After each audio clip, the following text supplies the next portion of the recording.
and welcome to our podcast for the Oasis and Sunday School Anniversary Service. A little different than a usual sermon in that the service was in 3 parts covering past, present, and future. So, we've decided to call this one Heritage and Hope. I hope you find this podcast interesting. Give us a like so we know. God bless. See you next month.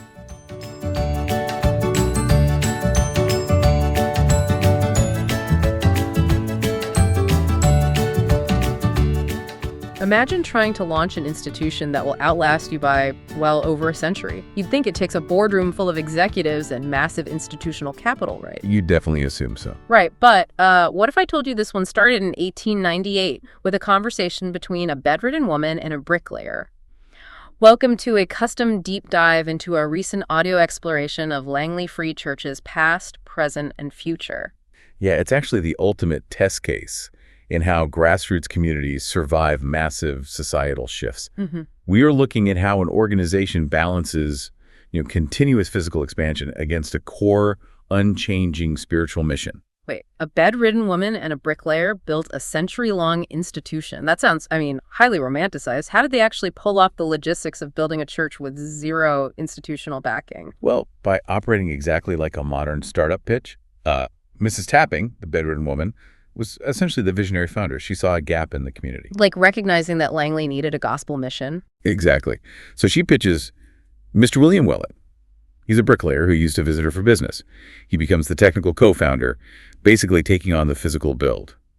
And as a side note, Willett was actually the father of the man who invented daylight saving time. Oh, wow. So innovation really runs in the family. But still, building a church requires serious funding, not just a good pitch. Right, so they bootstrapped it. By 1901, they submitted specifications and built the original church for just 650 pounds. That's incredible. Yeah, they bought seats for 1 shilling and 11 pence in old money and hymn books for 4 pence. That was their minimum viable product. And that bootstrap setup worked for decades.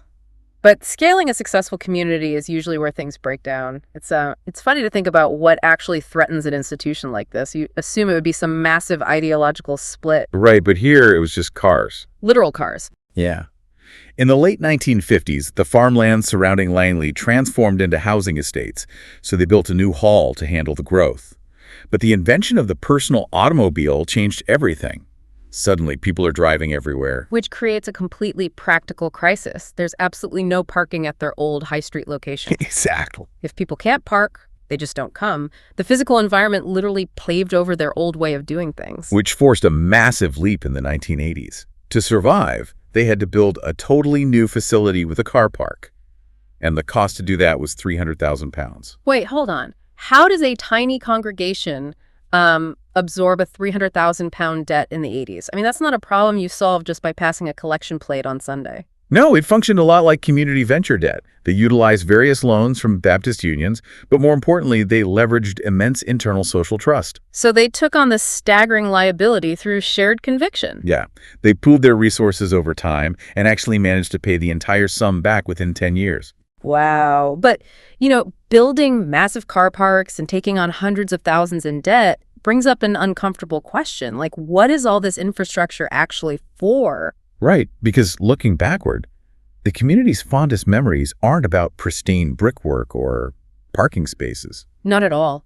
The speaker from our source material recalls Sunday school in what they called the primary hut. Oh, yeah, an old shed out back that was freezing cold and literally full of spiders. Full of spiders, yet it's remembered with deep affection. Hundreds of children passed through that shed over the years. Which proves the physical space was completely secondary. The magic was the community inside the shed, not the shed itself. Yeah, but now, sitting in a warm, dry, spider-free, modern building, they are facing a completely new existential hurdle. They're searching for something called a pastor pioneer. Right, to lead them into an unknown future. I imagine that's terrifying for an established group. How do you avoid losing your soul when you're constantly modernizing your methods? Well, you anchor the community to individual purpose. The source addresses this by referencing a poem called You're Special. Oh, reminding the listener that out of billions, they possess a completely unique combination of abilities designed for a specific purpose. Exactly. The ultimate takeaway here is the paradox of institutional survival.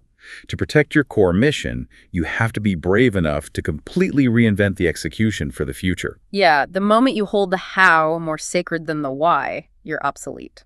Precisely. So, what does this all mean for you listening today? Whether you are building a business, cultivating a community, or just developing your own personal skill set, longevity requires saying yes to stepping into the unknown, just like those founders did in 1898. Yeah, protecting your mission means having the courage to abandon the comfortable methods of the past. Which leaves us with a final question for you to ponder today.